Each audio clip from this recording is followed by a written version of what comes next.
The CARES program is very important because it helps to highlight farmers in the area. They're able to implement strategies for better stewardship, and it's important so that others see that they're being recognized. No matter what anybody thinks, farmers are the #1 conservationists. We would never do to anybody's land that we rent or buy what we wouldn't want done to our land. It's a big effort, and we spend a great amount of time on it to make it right.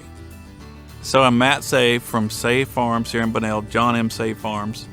And since 1993, we've been growing crops here in Bunnell. We grow about 1,200 acres total, a little over 300 acres of green and the rest potatoes. We have about 8 full-time employees and, of course, some seasonal employees as well. When I was young, I worked for my uncle on a farm. And, I always knew I wanted to be a farmer. I was told that wasn't going to happen, so it kind of made me want a little more. So it happened. I'm a farmer now, close to 30 years, I guess. Got a nice family. Everybody works here. My wife works on the farm, my daughter, and my son. With all the new regulations and whatnot that came down the pipe, we had to fall right in with everybody. And so we've gotten real efficient at it. Our fertilizer usage, all our records and stuff are uptight. That's why my wife's here. She takes care of all those issues. It's just taking a load off of everybody else at the farm. We've done cost share programs for banding equipment on our fertilizer to be more efficient with that. And any kind of precision farming that we can do, we always try to, the latest stuff, we try to stay on it as best we can. And we took them up on the fertilizer banding equipment years ago. And we feel like we've been able to get a lot more efficient on the amount of fertilizer that we're using by placing it right close to the plant. We're doing a lot more spoon feeding now with a lot of our greens, particularly.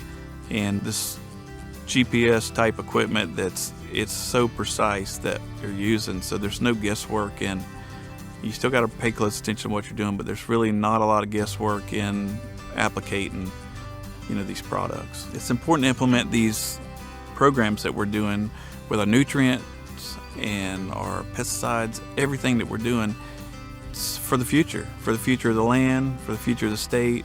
So being compliant with these best management practices is allowing us, we feel, to be more efficient on the input cost of our crop. Hopefully that can be passed on to the consumer so they can get a nice product for a good price. This award is important to recognize individual farmers to see that not only are they following environmental stewardship, but they're excelling in it. You can see the time and effort that he puts into the land, and a love not only for the land that he farms, but a love for his community. So you probably hear this from all the farmers, but there's nothing like getting up in the morning and looking forward to getting to work. If you love what you do, you'll never work a day in your life. And we literally, the 4 of us, love coming here and working. We could, sometimes stay in bed at night, wake, thinking of things I'm going to do the next day and looking forward to getting them done. So it's a passion that all farmers have, and it takes that passion to do what you're doing. I'm Matt Seay. I'm a farmer who cares to preserve our land for future generations in ag. It's important to have families like Dan Corey's farming in the area to help keep farming alive. Farmers and ranchers are less than 2% of the population these days, and Hastings and that surrounding area has been a huge proponent of agriculture for years. And it's a dying breed, and it's nice to have families like Dan Corey's come in and continue the tradition and the agriculture and the industry that has been going on there for hundreds of years. I can't think of doing anything else but grow crops. So they said, how many days have you worked? I don't work a day in my life. I just absolutely love what I'm doing and get up every day to try to be better at it. Hey, I'm Dan Corey from DeLee Produce here in St. Augustine, Florida. I'm a snowboard from Maine originally. This will be my 8th crop I've grown down here. My son's taking over the northern Maine farm, so I kind of get out of his way and start a little farming operation down here. I started with 50 acres in 2016, and I've grown it to almost over 1,000 of crops in 1 year, 1,000 acres. Some of the best management practices I'm trying to be really focused on precision ag. The right amounts of fertilizer. I don't want to put any more than I have to on. I really want to build up my soil organic matter. I really want to drain the fields in Florida, make sure they don't have any excess runoff. Don't water any more than I have to. Water use, we're in the table stock business. It's a very finicky business. So we can't water any more than we absolutely have to. So with the help of water management, we've initiated some soil moisture probes, and we found that we're running water 3 days less a week. Thousands and tens of thousands of gallons less, with increased yield and increased marketable yield. My biggest thing up home is organic matter, and I brought some of the technology down to bring organic matter back quicker. In Maine, you have a winter, so you don't have a cover crop. Here you have sand with low organic matter, low CEC, so I'm saying, what can I do to bring this soil back quicker?